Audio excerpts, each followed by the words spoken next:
안녕하십니까. 암호화폐 정보를 전달해드리는 닥터 비트맨입니다.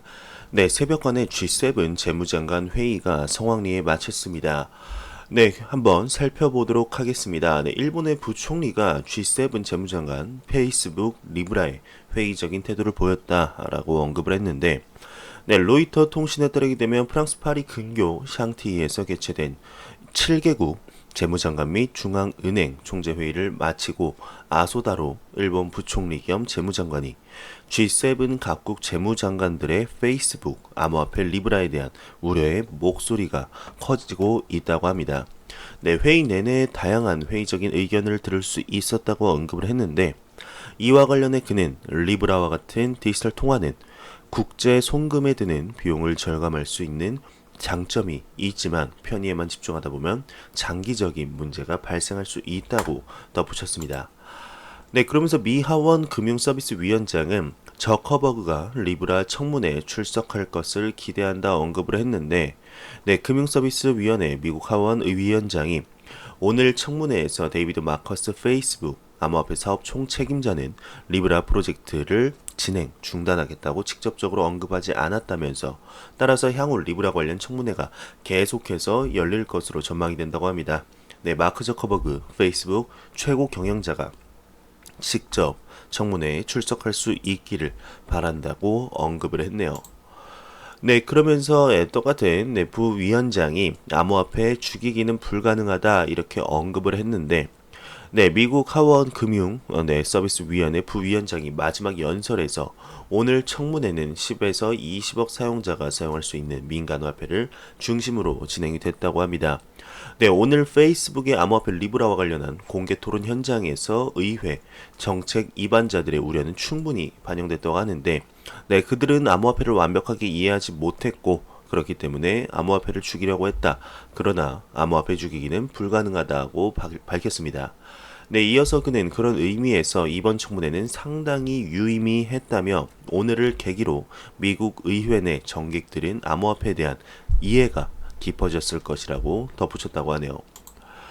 네, 미 소비자단체 의장도 리브라 협회는 시장이 독점이 가능하다 이렇게 언급을 했는데, 네, 방금 전 막을 내린 페이스북 리브라 하원 청문회에서 미국 소비자단체 퍼블릭 시티즌의 의장인 로버트 와이스먼은 리브라 협회는 사회적으로 굉장한 파워를 갖고 있다. 그것만으로도 독점적 카르텔을 형성할 수 있는 여건을 갖췄다고 경고를 했습니다. 네, 이와 관련해 만약 리브라가 순항하면서 영향력을 넓혀간다면 돌이킬 수 없을 만큼 거대한 감시 기업이 탄생할 것이라고 강조를 했는데요. 네, 이에 대해 한 의원은 만약 GM 같은 대기업이 암호화폐를 발행한다고 하면 리브라와 같은 영향력을 행사할 수 있는가라고 묻자, 와이즈만은 페이스북처럼 전 세계에 적으로 20억 사용자를 보유한 기업은 세상 어디에도 없다고 언급을 했습니다. 네, 전 CFTC 위원장도 이제 리브라 증권과 유사하다 새로운 규제 기관은 불필요하다고 이렇게 언급을 했는데, 네, 로버트 겐슬러 전 미국 상품선물거래위원회 위원장이 페이스북 리브라를 위해 새로운 규제기관을 설립할 필요는 없다 이렇게 언급을 했습니다. 네, 이와 관련해 그는 만약 무언가가 오리와 같이 생겼고 울음소리도 오리와 유사하다면 그건 오리인 것이다. ETF 같은 상품을 마주했을 때 난 상식에 의거해 판단한다고 언급을 했습니다. 네, 앞서 그는 리브라는 증권과 유사한 성격을 띠고 있다고 주장을 한 바 있습니다. 네, 근데 이날 발언은 그의 앞선 발언을 재강조하는 의미로 해석됩니다. 네, 이와 관련해 한 의원이 그에게 리브라 혹은 기타 암호화폐는 사기와 같은 범죄에 악용될 여지가 있다며 어떻게 이를 방지할 수 있는가라고 물었는데, 그는 이는 기술과는 무관한 문제다. 대다수 암호화폐 거래소는 적절한 규제를 받고 있지 않다고 답했죠. 네, 이어서 멜텀 디미러 코인쉐어스 CSO는 일부 암호화폐 거래소는 규제기관의 규제를 받고 있고 그중 규제기관의 지침에 따라 법규를 준수하려는 미국 내 암호화폐 거래소도 있다고 반박하자 그는 동의할 수 없다. 미국 국경 내외의 이제 거래소들 대부분은 규제를 받고 있지 않다고 또 강조를 했죠. 네, 미 컬럼비아대 이제 로스쿨 교수도 IT 기업 암호화폐 발행 금지법 유효성이 의문이다라고 언급을 했는데, 네, 하원 청문회에서 이제 카트리나 피스토르, 네, 미국 컬럼비아대 로스쿨 교수가 앞서 미국 의회가 추진하고 있는 금융 분야에서 대형 IT 기업을 지속적으로 제외하는 법안은 이제 리브라 출시와 혁신을 지연시킬 뿐만 아니라 게임 종결자가 될 수는 없다고 또 지적을 했습니다. 네, 이와 관련해 그는 페이스북의 리브라 백서 공개는 세간의 이목을 끌은 건 사실이고 기회와 도전의 수평적인 밸런스를 제시하면서 혁신 기술을 활용하는 동시에 어떻게 리스크를 관리해야 하는지 보여주는 사례라고도 언급을 했습니다.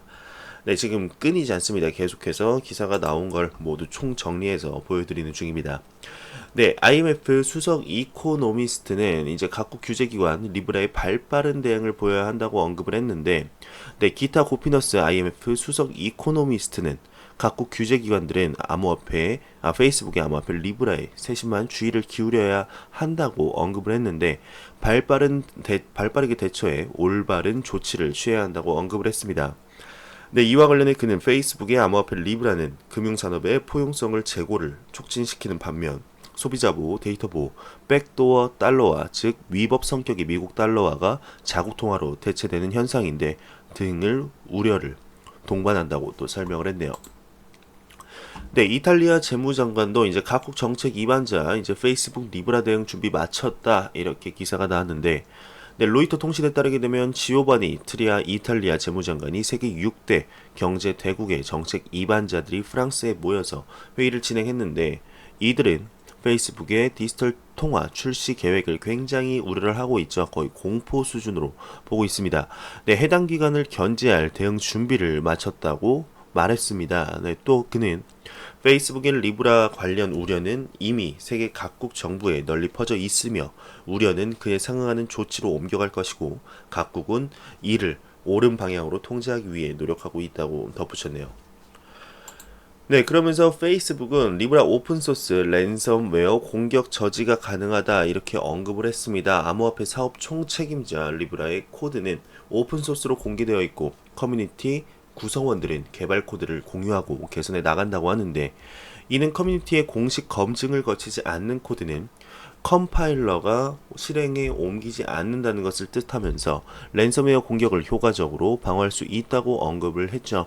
네, 또 그는 오픈소스 코드는 리브라의 개발 코드가 커뮤니티의 소유라는 것을 뜻한다고 하는데 페이스북은 이에 대한 소유권이 없고 계속해서 이렇게 말을 하는 바죠. 데이비드 마커스가. 네, 페이스북은 이에 대한 소유권이 없고 코드 라이브러리와 이제 네트워크에 대한 통제권도 포기한다는 의미다.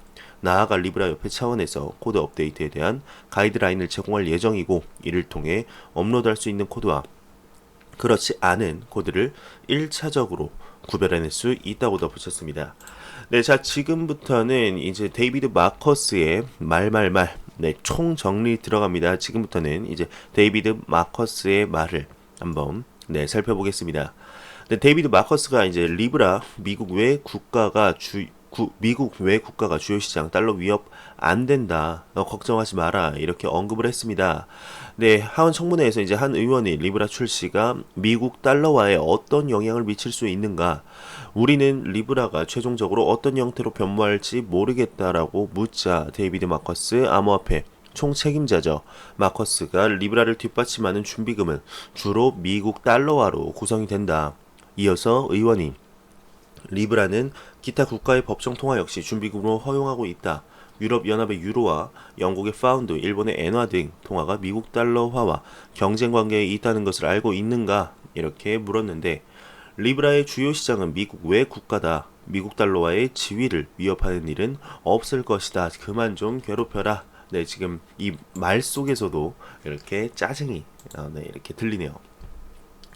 네, 그러면서 마커스는 리브라의 가치를 뒷받침하는 준비금은 주로 달러화로 구성될 것이고 준비금의 50%는 달러와 나머지 부분을 유로와 엔화 등 자금으로 구성할 것이다.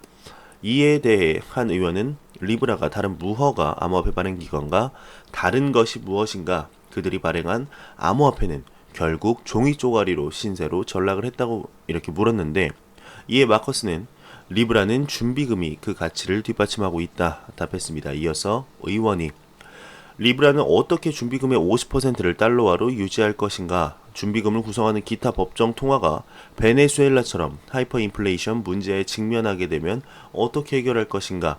이렇게 묻자 마커스는 리브라의 준비금은 G7 국가 규제기관의 법적인 규제를 받는다. 이렇게 현명한 대답을 했네요. 네, 그러면서 이제 한 의원이 또 한번 물었습니다. 솔직히 얘기하자면 리브라를 혁신이라고 부르지만 결국 더 많은 돈을 벌기 위한 수단 아닌가? 페이스북은 크립토 마피아가 되기 위한 보석을 깔고 있다. 이렇게 지적을 하자 마커스는 페이스북 암호화폐 총 책임자가 이제 리브라 협회의 구성원은 페이스북이 선별하는 것이 아니다. 협회 참여 기업들은 모두 리브라 네트워크의 자금을 지원, 서비스 출시 등이 가능하다. 우리는 더 많은 기업의 참여를 기대하고 있고 정부 기관을 초대하지는 않았지만 향후 이 같은 가능성도 열려 있다. 리브라 협회의 다원화를 위해 노력하고 있다. 이렇게 언급도 했네요. 네, 그러면서 이제 마커스가 리브라의 수익 모델과 관련해 아래와 같이 설명을 했습니다. 네, 두 가지인데 첫 번째로는 수십억 사용자가 리브라를 사용하게 된다면 이는 중소기업 또는 소상공인의 발전으로 이어질 수 있고 네, 그리고 간접적으로 페이스북의 광고주들이 늘어나는 셈이다. 이렇게 언급을 했고요. 두 번째로는 리브라 출시 후 시간의 흐름에 따라 리브라 사용자들의 칼리브라 월렛에 대한 신뢰도 역시 증가할 것이다. 우리는 칼리브라 월렛 내 대출 서비스와 같은 상품을 출시해 수익을 창출할 수 있고 금융기관과의 공동 프로젝트도 염두에 두고 있다. 이렇게 언급을 했습니다. 네, 그러면서 이제 또 마커스가 또 한 의원이 이렇게 질문을 했습니다. 페이스북은 리브라를 통해 광고 수익을 늘리려는 것이 아니냐? 리브라 개발에 페이스북이 투자한 금액이 궁금하다. 결제 수수료도 받지 않고 광고도 삽입하지 않는다면 도대체 어떤 부분에서 손익을 맞춘다는 것인가? 이렇게 언급을 하자 이제 마커스는 네, 페이스북이 리브라 개발에 총 투자한 구체적인 금액은 나도 알 수 없다. 하지만 리브라를 통해 페이스북의 광고 상품을 팔지는 않을 것이다. 이어서 의원은 우리는 이미 현금을 잘 사용하고 있다. 왜 우리가 리브라를 선택해야 하는가? 라고 묻자 우리는 때때로 국제 송금 및 결제를 필요로 한다. 이때 리브라는 최선의 선택이 될 것이다. 이렇게 언급을 했습니다. 네, 그러면서 이제 한 의원도 네, 리브라는 네트워크의 보안 문제에 어떻게 접근하고 있는가, 암호화폐에 따르는 보안 리스크는 반드시 짚고 가야 할 문제다. 이렇게 묻자 마커스는 리브라 협회는 보안 문제와 관련해 신중에 신중을 가하고 있다. 보안과 관련된 자세한 설명은 우리 기술팀이 이어서 답변할 것이다. 이렇게 언급을 했고요. 네, 그러면서 또 한 의원도 중국 기업도 리브라 협회의 일원이 될 수 있는가라고 묻자 네, 마커스는 새로운 기업의 협회 합류는 리브라 협회가 결정할 일이다. 다만 협회 내 원칙상 리브라 사용을 금지하는 국가의 기업이 리브라 협회 참여 기업이 될 수는 없다. 이렇게 언급을 했습니다. 네, 그러면서 또 이렇게 질문을 했는데 리브라 협회는 스위스에 본사를 두고 있다. 이는 조세 회피를 위함인가 아니면 규제 정책의 불명확성 때문인가 라고 묻자 마커스는 리브라 협회를 스위스에 설립한 이유는 글로벌적인 리브라 협회의 주체를 강조하기 위함이었다. 또 다수 미국 기업들이 스위스 혹은 싱가포르에 본사를 두고 있다. 그들은 조세 회피를 위해 이런 결정을 내린 것이 아니다. 스위스 및 싱가포르의 산업 규제가 보다 명확하기 때문이다. 지금 스위스나 싱가포르 쪽에서 지금 암호화폐 시장 세금을 거의 다 이제 면제해주고 있는데 너무나 당연한 거 아닐까요? 근데 이 의원들이 너무나 정보를 모르는 너무나 무지한 이런 질문을 한 것이 아닌가 싶습니다. 네, 데이비드 마커스가 또 이제 리브라 대출 서비스 출시 가능성이 있다라고 언급도 했습니다. 페이스북은 리브라 관련 대출 서비스를 출시할 계획이 있냐? 이렇게 묻자 아직 기획 단계는 아니지만 향후 대출 서비스 출시 계획이 없는 것은 아니다. 언급을 했고 네, 한 의원이 또 질문을 했습니다. 페이스북은 리브라 협회 이사회에서 한 표의 투표권을 행사할 수 있다고 대답을 했다. 만약 페이스북이 다른 이사회 기업을 인수한다면 한 표 이상의 투표권도 행사할 수 있는 것이 아닌가라고 묻자 페이스북은 리브라 협회를 초기 구성한 28개 기업의 일원으로 기타 구성원들의 권리를 넘어서는 특혜는 존재하지 않는다. 투표권도 기타 구성 기업들과 같은 한 표로 제한이 된다. 리브라 협회 출범 당시 제정된 규칙에 따르게 되면 어떤 구성원도 한 표 이상의 투표권을 행사할 수 없다. 이렇게 언급을 했네요. 네, 데이비드 마커스의 이제 말 마지막입니다.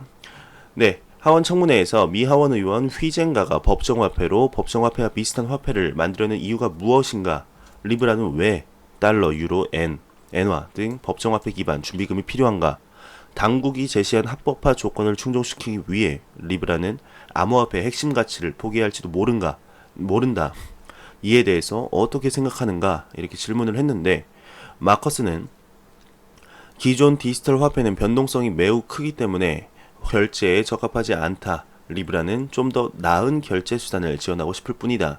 암호화폐의 핵심 가치를 살리면서도 안정적이고 신뢰 가능한 새로운 결제 수단을 제공하는 것이라고 말을 했고, 또 미 하원 의원 스캇은 리브라 백서는 자금 세탁 방지, 고객 신원 인증, 그리고 사용자 데이터 보안 방안 등 중요 이슈에 대한 설명이 충분하지 않다. 이에 대해 마커스는 리브라 협회는 미 재무부 산하 금융 범죄 단속반 등록을 이미 마친 상태다. 리브라는 규제 당국이 제시하는 모든 규정을 충실히 이해할 것이고, 블록체인이 완벽하다고 말할 수는 없지만 최소한 규제 당국이 필요로 하는 모든 정보를 투명하게 열람할 수 있도록 할 것이니까 그만 좀 괴롭혀라 이 자식들아, 이렇게 또 언급을 했습니다. 네, 그러면서 미 하원 의원 프렌치 힐은 리브라 송금 비용에 대해 질문을 했는데, 이에 데이비드 마커스 페이스북 암호화폐 사업 총책임자는 칼리브라의 궁극적 목표는 이른바 제로 수수료의 P2P 거래를 구현하는 것이다. 향후 몇 년 동안은 수익 창출보다는 개인 금융 서비스 개선에 주력할 것이라고 언급을 했고, 칼리브라 계정 신청자는 반드시 신분증을 제시해야 한다. 네, 그러면서 이제 한 의원도 디지털 화폐는 제재를 받고 있고 국가에 종종 악용된다. 리브라는 이 문제를 어떻게 다룰 것인가? 네, 이거는 계속 얘기했지만 규제 당국과 긴밀하게 협력하겠다고 약속한다. 긴밀하게 협력하고 모든 것을 공개할 테니까 그만 좀 괴롭혀라. 네, 이런 식으로 네, 언급을 마무리하고 있습니다. 네, 굉장히 보시게 되면 수많은 마커스의 수많은 발언들을 볼 수가 있는데 얼마나 정신이 없었을까요? 얼마나 많은 질문들과 모의 이런 대화들 그리고 많은 회의가 있었겠죠. 어떤 질문이 나올지 정말 철저하게 준비한 데이비드 마커스의 모습을 볼 수가 있습니다. 갑자기 기침이 나왔네요. 네, 마커스의 정말 이 기사를 보는데도 마커스의 짜증이 여기까지 들려오는 게 느껴집니다. 감정이 느껴지는데 참 그래도 대단합니다. 수많은 하원 의원들의 이런 그러니까 완전 안 좋게 보고 있죠. 지금 리브라를 너무 안 좋게 보는 것이 질문 속에 그대로 남아 있습니다. 네, 이렇게 비관적일 수가 있나 싶을 정도로 지금 하원 의원들 좀 암호화폐에 대해서 정확히 파악도 못하고 얘기를 하는 것 같아서 많이 아쉽습니다. 데이비드 마커스 굉장히 잘 대처를 했습니다. 네, 다음에는 정말 이 공청회가 계속해서 나온다면, 그러니까 지금 리브라 프로젝트가 전식 론칭되기 전까지 그만두게 할 무수한 방법을 할 겁니다. 공청회로 계속해서 괴롭힐 것 같은데, 네, 마크 저커버거가 직접적으로 나와서 언급을 해야 종료가 되지 않을까 개인적으로 생각이 듭니다. 네, 그러면서 이제 일본 의원은 암호화폐의 미래에는 매우 밝다라고 언급을 했습니다. 네, 그러면서 많은 고령자분들에게는 아직 암호화폐는 모조품이라고 보는 시선들이 많은 것 같다. 나는 계좌를 열어 1000에서 2000엔이라도 좋으니까 두세 번 거래를 해보는 것을 추천하고 있다. 부정하는 건 그 후에도 좋다. 이렇게 언급을 했는데, 리브라 구상이 발표되면서 이제 앞으로 암호화폐는 비트코인과 같은 가치 보존을 위한 디지털 금이죠.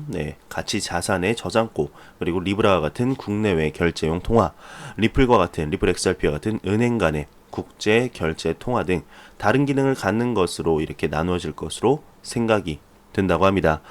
그러면서 내가 암호화폐에 주목하는 이유는 디지털 금으로서의 역할을 하기 때문인데, 일본은 국내 총생산 GDP에서 세계 최악의 재정 적자를 안고 그 회피책으로서 2차원 금융 완화를 실시한 결과 일본 은행이 세계에서 가장 거대하고 취약한 대자대조표를 갖기에 이르렀다며, 그렇게 되면 엔화의 충돌 위험은 점점 커진다고 합니다. 그러면서 거래를 시작하면서 처음 깨달은 건 암호화폐 결제 기능의 훌륭함이라고 하는데, 변동성이 적은 스테이블코인이라면 결제 기능을 충분히 수행할 수 있다고 합니다. 그러면서 전 세계 17억 명의 은행 계좌를 가지지 않은 사람들이 있는데 은행 계좌가 없다면 법정 통화로 거래를 할 수가 없다라는 것입니다. 이들에게서 무언가를 사려고 해도 상대방이 은행 계좌를 갖고 있지 않으면 송금할 방법이 없는데 하지만 스마트폰만 갖고 있으면 암호화폐로 언제든 결제가 가능하고 이는 17억 명이 무역 활동에 포함되는 것이라고 하네요. 세계 무역이 진전하는 동시에 암호화폐의 중요성이나 가치도 늘어난다는 이런 소식이었습니다. 네, 그러면서 미 의회 하원에서는 페이스북의 암호화폐 리브라에 관한 공청회가 개최되면서 리브라의 비판의 선봉장인 맥신 워터스 의원이 페이스북의 과거 잘못에 대해 재차 규탄하고 있다고 합니다. 네, 워터스 의원은 고객 데이터, 개인정보 보호에 지속적으로 실패했다는 과거가 있는데 네, 2017년 미 신용정보기관 대기업이 총 1억 4,550만 명에게 영향이 미친 개인정보 유출 사건을 일으킨 것과 비교해서 비슷한 규모라고 하네요. 네, 그러면서 민주당 워터스 의원은 악의를 가진 러시아 정부 관련 인물의 광고 프레임을 쓰게 했다며 2016년 미국 대선에도 영향을 줬다. 네, 러시아에서 페이스북 가짜 계정을 만들어 미 대선에 개입했다는 이런 얘기였습니다. 네, 과거의 잘못까지 들쑤시면서 지금 리브라 프로젝트를 어떻게든 못하게 하려고 하는 이런 모습을 볼 수가 있네요. 네, 바이낸스의 해킹에 관한 소식들이 아직까지 들려오고 있습니다. 네, 5월 7일 바이낸스에서 훔친 7,000개 비트코인의 해커들에 의해 다양한 지갑으로 옮겨졌죠. 해커들은 해킹이 발생한 이후 비트코인을 이동시켜 왔는데 보고서에 따르게 되면은 코인펌은 해커들이 그들의 악의적인 이익을 거래소로부터 옮기고 있다는 증거를 발견했다고 합니다. 아마도 그들은 다른 암호화폐로 바꿀 의도인 것으로 보이는데 코인펌의 그랜트 브레이스델은 해커가 훔친 자금을 쌓아두기 위해 사용하는 메인 체인 중 하나를 분석한 결과 다음 거래소에서 최소 1.8087 비트코인, 즉 21,000달러를 청산할 수 있었다고 하네요. 네, 해커가 자금을 이리저리 이렇게 옮기면서 휴먼 상태나 지금 계속해서 옮기는 상태라고 나왔습니다. 네, 제가 준비해온 소식은 여기까지입니다. 마지막으로 코인마켓캡에서 가격 한번 보고 넘어가도록 하겠습니다. 네, F5번 한번 눌러보겠습니다. 네, 비트코인 같은 경우는 전날 대비 1.23%, 이더리움은 4%, XRP도 4%, 이 와중에 라이트코인은 지금 10% 정도 상승한 모습을 보여주고 있습니다. 네, 좋습니다. 지금 기술적 반등 때문인지 모르겠습니다. G7 재무장관 회의는 굉장히 회의적인 시각으로 마무리가 됐는데 데이비드 마커스가 굉장히 잘 대처를 한 덕분인지 아니면 그냥 하락을 많이 해서 기술적 반등이 일어난 건지는 잘 모르겠습니다. 네, 이러한 암호화폐의 소폭 상승 다시 한번 대상승장으로 가는 발판이 되기를 진심으로 바라봅니다. 지금 비트코인 도미넌스도 어제 대비는 0.4% 이렇게 하락을 했네요. 네, 좋습니다. 제가 준비한 소식은 여기까지입니다. 영상이 도움이 되셨다면 구독과 좋아요 그리고 광고 한 편만 처음부터 끝까지 시청해 주시기 바랍니다. 이 채널은 오직 광고 수익으로 운영이 되게 됩니다. 네, 항상 영상 시청해주시는 시청자분들, 구독자분들 너무나 감사합니다. 저는 다음 영상으로 찾아뵙도록 하겠습니다. 지금까지 닥터 비트맨이었습니다. 감사합니다.